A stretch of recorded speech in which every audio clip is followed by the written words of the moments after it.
Well, remember a couple years ago when John Lohr got hurt the wrist, and you inserted Jordan Taylor into the lineup. I think he ended up starting like 19 He went games. small. Yeah. With him and Pop. And Bohannon, right? And Bohannon, yeah. I'm guessing Jordan gained a lot of experience that year that not only helped that team, but helped him the year before. Can Bronson perhaps get the same benefits since he's going to get a little more playing time? Well, he'll get 10 to 12 more minutes per game. Okay. So, and Josh can play the one too. Yeah. Also, so it is what it is. Mm-hmm. You know how I've been about these things. Now it's somebody else's chance. We'll see what. And I'm sure he'll be fine. Trey was so vocal, and Bronson talked about the need to maybe be more of a leader. Is that something you think just maybe comes and natural? Trey, just think of all the possessions that he's had Yeah. in real game situations, and how crafty he's become.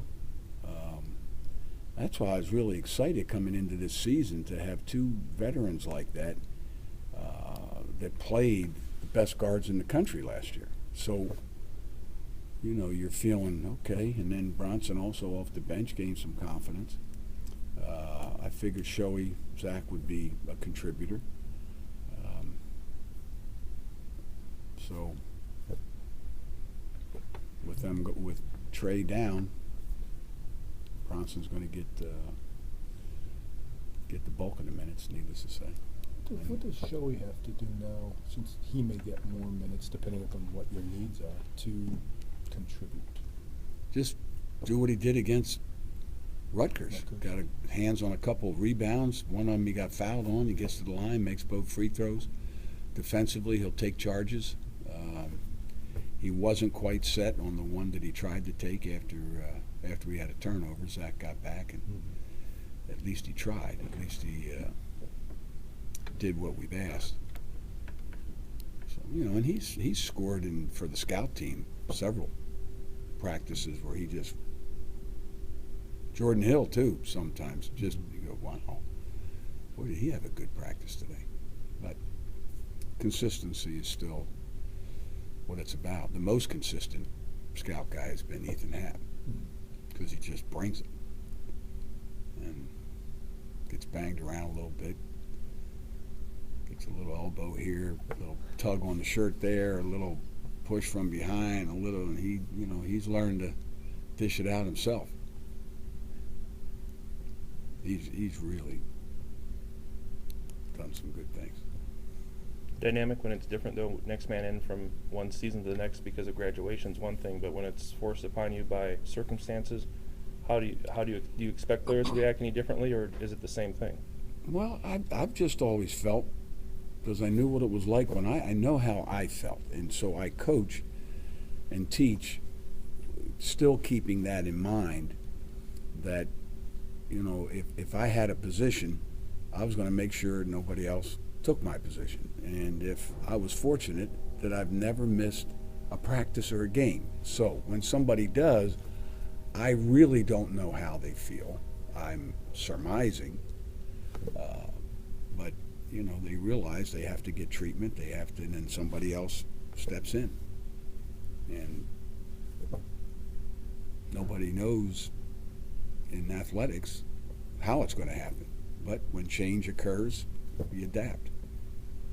So now we'll see how we adapt. Well, does Nebraska look a little different now that it's got those two bigs back and a little? Oh yeah, they're deeper now. Yeah, this is the time of the year where they've, they'll be at full strength, or fuller strength than us. But you look at our backcourt now, you know, you think, you had 8 years, 9 years, a fourth-year player and a fifth-year player. And then off the bench, Bronson as a freshman last year did really well. Now as a sophomore, he's pretty much the same. And now we'll see how he handles running the show for longer periods of time. You used that bigger lineup at times early in the season. Did you like what you got from it? Is that, how comfortable are you? Well, what we need for some of our bigs to get better defensively. You know, and they know who they are. There's some weaknesses, pluses and minuses, with some guys who can score the ball a little bit, but need to be better with their feet defensively for us to have a good team defense.